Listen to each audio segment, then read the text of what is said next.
They say that when you're part of the partner program on YouTube, you shouldn't rely solely on ad revenue because ad revenue can be somewhat unpredictable depending on how many views you get in a month, which is pretty true. I actually have, I would say, relatively consistent numbers month to month, although it does go up and down. Sometimes anywhere between 250,000 and 600,000 views in a month. So that's actually a fairly big difference. Plus, depending on the season, ad rates are different. So in the last 3 months of the year, October, November, December, the ad rates are rising. December is when it's the highest. And if you've got both a good ad rate, or I should say RPM, so that's revenue per mil, per thousand views. That is really good. But if you have a lot of views along with that, you get some pretty good revenue, and you always want that time of year to be really good. I find that the worst revenue, or the worst, not revenue itself, but the worst ad rates are in, well, January. It's right after Christmas. So companies are done with the advertising for a while. But things go up. Each month for a while they go up. And then summer tends to be not so good, even though summer can be one of the best for views. Oh, this past summer certainly wasn't. So, what are some other things that you can do to get some extra income as a YouTuber? Well, some things that I'm doing, like I am, I guess you could say I'm not a partner, but an affiliate with G Fuel. Although it's not something I get a whole lot from. But I'd say that the other ones, the two that I'm working on the hardest, first one is Patreon. And with Patreon, of course, that is kind of a subscription service. So, or crowdfunding. It's really a crowdfunding platform. But it is, in a way, it is a subscription service because you can give any patrons or members, paid members, benefits for each. Well, it really depends on what you have. Everyone does something different. I have world downloads as my main benefit. And depending on which tier you get different world downloads. So if you're the Iron tier, you get access to most of the world downloads.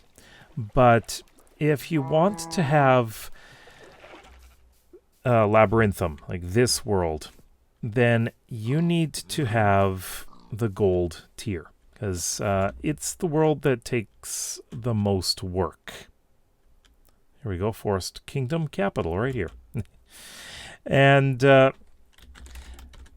so that is one thing that I do for Patreon. Others, I have occasionally, I have had a couple of patron-only videos. And then there's the things like patron-only posts. There's patron... what do you call it? Not ranks. Kind of blanking on the term. Oh yeah, patron-only channels. Channels, yes. You get patron roles on Discord and channels as well. So there's that. But I think one of the other big things is patrons get to have some say in what I build and how I build it, and things like that. I build certain businesses or houses or things like that in Labyrinthum based on what the patrons say. So each patron gets their own house or business. I said that funny. But they also get a character that they create in that world. So you get to participate in a way.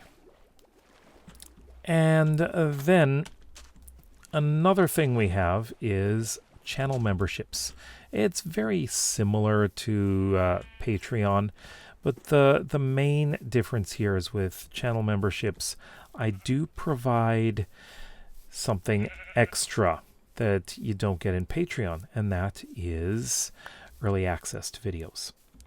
And sometimes it's just a few hours, of course. But what you don't get is patron-only videos, which you can get on not YouTube, but on Patreon only.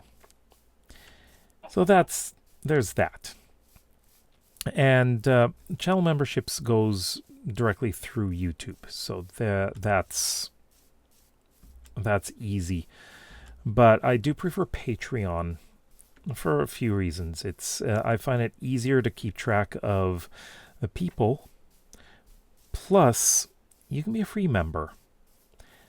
Free members, of course, you don't pay anything, but occasionally you do get some things. I will have free world downloads for free members, and usually I do one of those around Christmas, around Christmas. Another thing is having an online shop.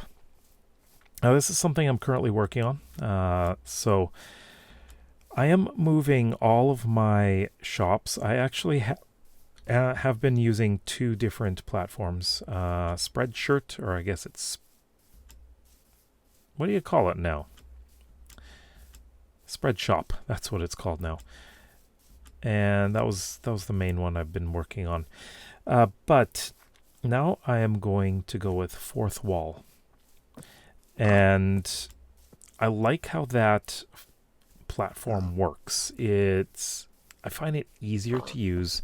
It's easier to design things. And I'm going to be getting that set up over the next few days. Make sure it's all ready to go. I'm going to have a lot of branded things with my channel logo, things like that. But I also want to do some more geek-related things, if you know what I mean. Like, I guess you could say gaming stuff. I have done that on one of the other platforms. But I think with Fourth Wall, I think it'll be a lot easier for me to do. And yeah, that's about it for now, what I'm doing. There are things like sponsorships, which you can do. You can do sponsored videos.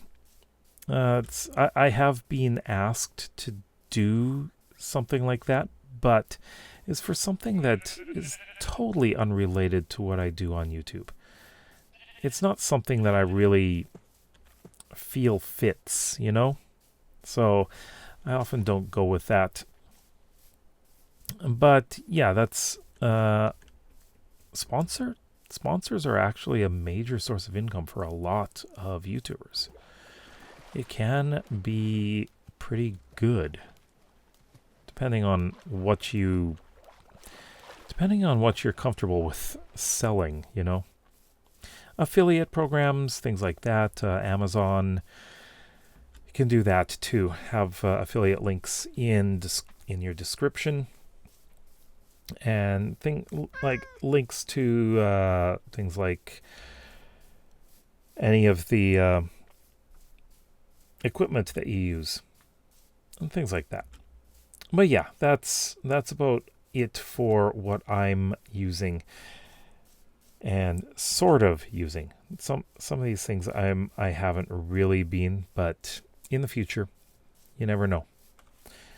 But what other kinds of off-platform, like not on YouTube, sources of income do you think are good for yourself, like if you are a YouTuber. Let me know in the comments below. If you like videos like this and would like to see some more, then please consider subscribing to this channel as well as my main one.